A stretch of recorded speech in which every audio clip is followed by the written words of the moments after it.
as ASEAN Chair in 2025 presents a pivotal opportunity to drive economic integration, strengthen regional resilience and champion sustainable growth. With the world watching, Malaysia has the opportunity to showcase its ability to unify the bloc and address shared regional challenges effectively. How can Putrajaya capitalize on this role to ensure inclusive progress and stability across ASEAN? What strategies will it adopt to elevate ASEAN's influence on the global stage amidst evolving challenges? This is Money Matters.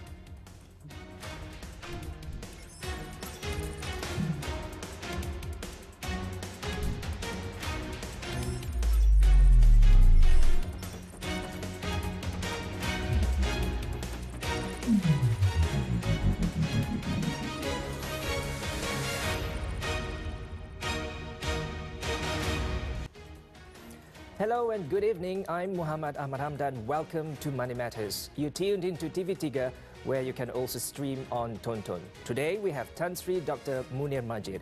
He's the chairman of CARI ASEAN Research and Advocacy and visiting senior fellow of the London School of Economics. Welcome to the program, Sri. Thank you for having me. Thank you. Great. Now, Sri, how can Malaysia as ASEAN chair leverage its leadership to address structural challenges like narrowing the economic development gap among member states?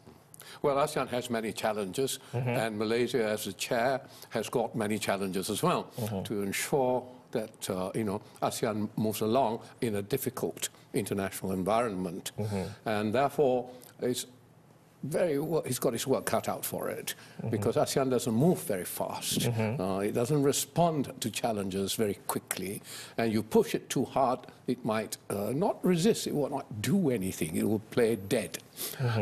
So you mentioned one particular challenge, it is to sort of reduce inequality among the member states.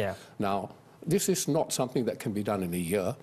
This is not something that can be structurally achieved, because it depends on three things. Firstly, of course, it depends on the member countries themselves. They must ensure that their economies grow, that inequality in their own economy, in their own separate economies, is reduced themselves. Of course, secondly, at a regional level, ASEAN as a group can say, okay, let's try to do things together. For example, they've been talking about, having joint investment for ASEAN as a whole, not just Malaysia going out, looking for investment. I haven't seen that happening. Now, can we try and make sure it happens? You can have joint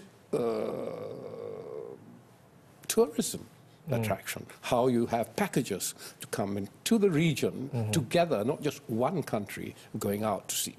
This kind of thing, this kind of initiative should happen to make ASEAN as a regional grouping on offer, wherever we go out. Now, thirdly, of course, it also depends on the international environment. And the international environment is facing very, very severe difficulties and uncertainty. And, with President Trump coming in, there's also the growth factor that will be affected if there were trade wars, tariffs, and there was all sorts of uncertainties with Trump. And therefore, growth for the world, growth for ASEAN as a region will be affected, and therefore talking about reducing inequality will also be affected when there's no growth. And therefore, it depends on these three factors. But I would say individual countries have to make sure they do things to ensure growth and distribution of the benefits. People look at the Gini coefficient to see the disparities in income. Per capita income, fine, indicates, Singapore's huge, Brunei, second, and Malaysia third, and so on. But if you look at the Gini coefficient, some of the smaller countries are not bad. Laos or Cambodia, they're under 4, under 0.4. 0.4 is seen as a benchmark. After 0.4 towards 1 is bad. So you can make sure there is distribution. Philippines is not very good. It's past 0.4. Malaysia is not too good. We do need our Madani, to ensure the ceiling and the floor, sort of converge, And therefore, you must make sure domestically, you are fair to the people as development takes place.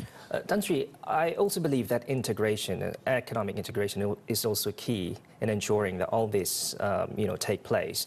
With ASEAN moving towards deeper integration through initiatives like RCEP, what role can Malaysia play in ensuring its benefits are equitably distributed, like you mentioned earlier, among member states? Well, you want to increase trade among member states. For example, the level of trade intra-ASEAN is only about 25% of total ASEAN trade, and therefore you want to encourage more trade. To encourage more trade, you must make sure that there are no... Is 25% a comfortable level? No, trade among ASEAN members? Okay. But one of the reasons is the fact that ASEAN generally produces the same sort of goods.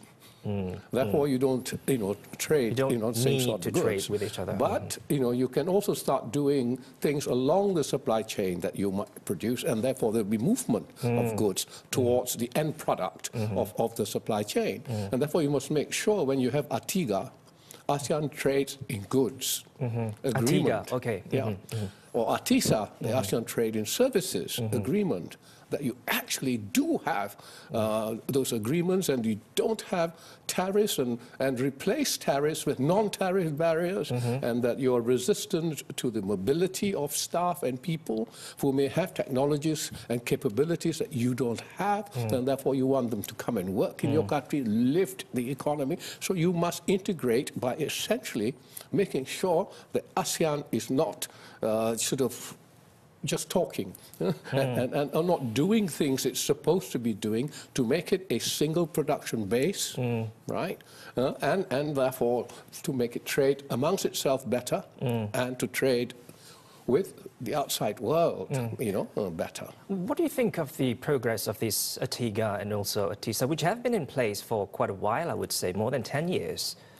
Yeah, I think they assist during Malaysia's leadership. Yeah.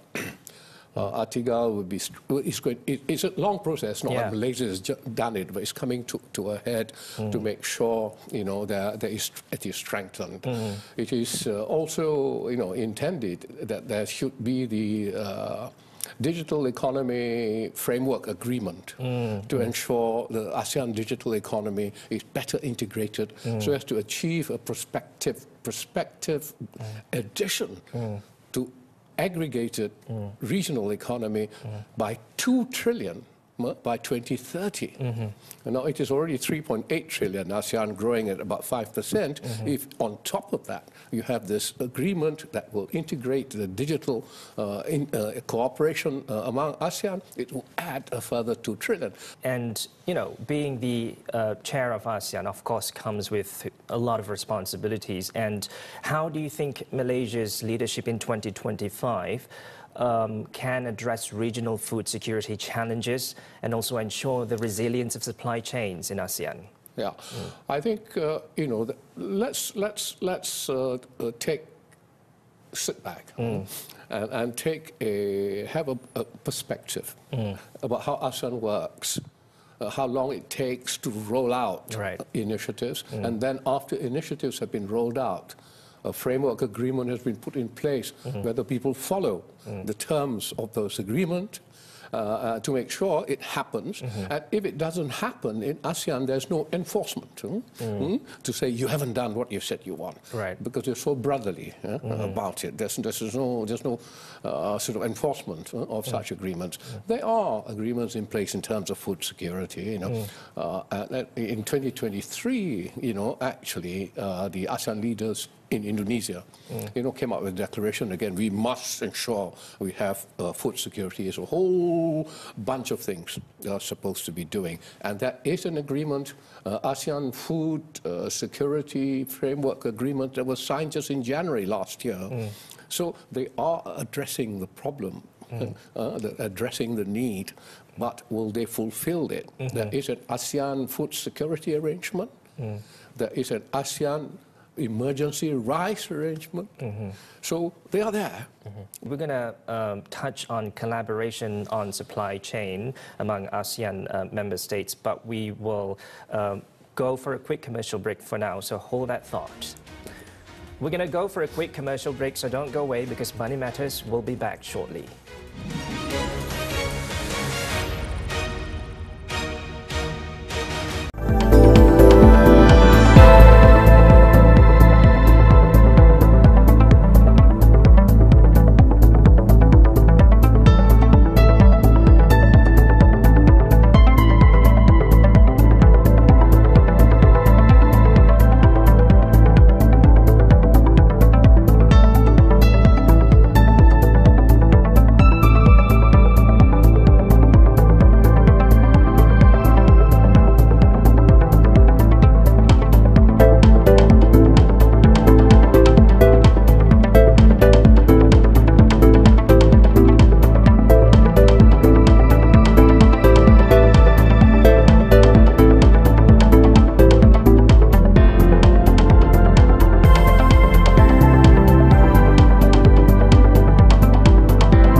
Welcome back. Chairman of CARI ASEAN Research and Advocacy and visiting Senior Fellow of the London School of Economics, Tan Sri Dr Munir Majid, with me right here in the studio.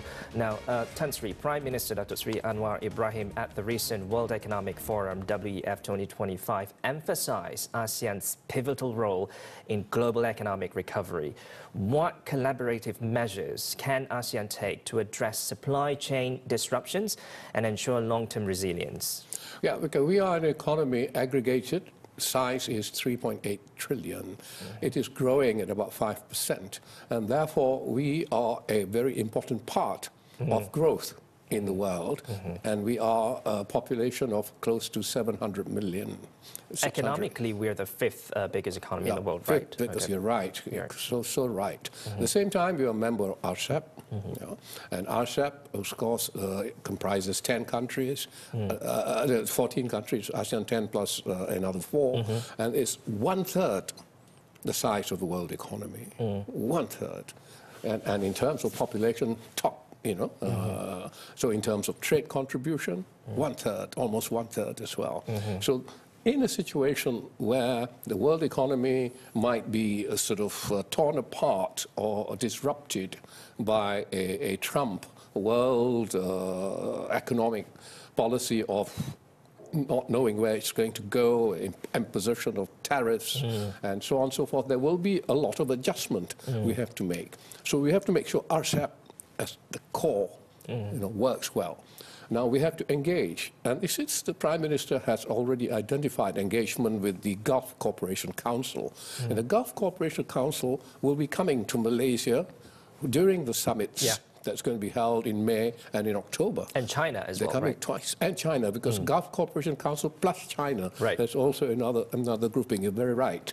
And therefore, we engaged other regional groupings. Of course, there is South America that we can engage with, Africa that we must engage with, and I think Dr. Sri Anwar Ibrahim was also in Europe, and we've been talking to EU that we have to engage with. Now, if America, which is of course, still nominally the largest economy in the world, doesn't want to play ball, puts on tariffs, now we have to make sure that the rest of the world, it will be less, because America imports the most amount of manufactured imports in the world. And when that market is closed, your growth, if you're export dependent. Malaysia is. Singapore is 300 times, the export trade is 300 times the GDP, so all very export dependent. What are we going to do? This thing is going to dry up or lessen, and therefore we have to trade more among ourselves. It'll be a smaller world, but we have to make sure, it grows. Switching gears here, Tan Sri, let's talk about climate change issue. How can Malaysia lead ASEAN in addressing climate adaptation challenges specific to Southeast Asia, such as rising sea levels and urban heat islands? Now, Jakarta, for instance, is reportedly sinking slowly by 1 to 1.5 centimeters per year. Yep. I like this question because I think ASEAN, we cannot go on complaining about those who were the biggest emitters of CO2. We go on and on. Even today, China and the US together, emissions-wise, contribute about 40%, of the world's total. That's a heck of a lot. And therefore, we can't say, you guys are doing it, because it's happening. Yeah. And we have to do something about it. Sea levels are rising. Of course, not just the rise, 80% of ASEAN population, 80% live within 65 miles of the coast. And it is expected, it's going to rise as much as 27 inches and we have to be very, very careful. And therefore, climate change is going to cost us a lot. There's also been projections of what the cost is in money terms. By 2050, we don't get our act together. It's been calculated by various people. It's been calculated that the impact on GDP, negative impact on GDP for South and Southeast Asia, depending on which country, different levels, as much as 2.7 to 4.1 trillion GDP over the period. So it is serious business. Sea levels rising, economic impact, and therefore, what can we do? We have to continue to work together. We have no choice. Insofar as we are concerned, we have to have green, technologies in place. Of course, the generation of such energy transition programs, in place, so as we bring down at least in our region, but it's a world problem, but at least, among ourselves. At the same time, I would suggest that Malaysia leads an initiative in carbon dioxide capture. So carbon dioxide capture, you actually have value from how you capture carbon dioxide. You can value it because we have a lot of mangrove swamps. A lot of mangrove swamps. We work out how much the value of the carbon dioxide captured by mangrove swamps is worth to us. So we have carbon credits as well when we trade against countries which have barriers. Two countries, for how will you produce? When you use too much carbon dioxide, were you an energy guzzling, company and country? And therefore, okay, fine. If you say we have that, this is our credit, in terms of carbon dioxide capture. Digital economy and also the 4.0 industry, we will be talking about that. But before we do that, we're going to go for another round of break. Don't go away, because Money Matters will be back shortly.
we're staying with us, Chairman of CARI ASEAN Research and Advocacy and visiting Senior Fellow of the London School of Economics, Sri Dr Munir Majid, with me right here in the studio.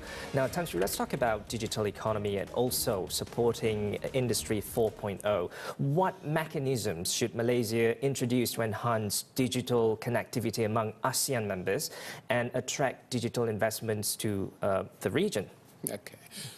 As we mentioned earlier, there is this digital economy framework agreement that is being negotiated within ASEAN or being finalized. And it would be good if in the Malaysia chairmanship year, it is actually adopted. I believe it is going to be adopted in October, at the October summit. And now what does it do? Okay, what would it be able to do? It is a framework agreement that addresses so many issues insofar as the digital economy is concerned. It's not just e-commerce, inter-regional, regional e-commerce.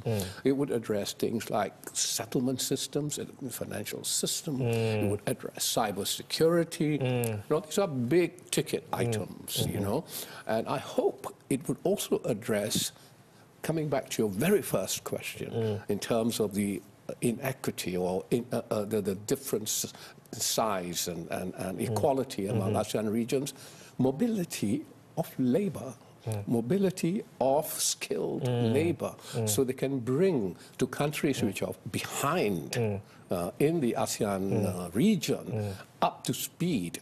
But how can, Malaysia, as ASEAN chair, support businesses in embracing Industry 4.0 technologies to boost ASEAN's competitiveness globally? Yeah, we do it, by having open economies.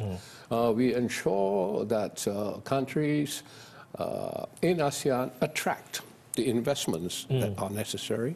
You attract such investments because they find Malaysia or other ASEAN countries sort of attractive, in terms of, let's say, in terms of information, data.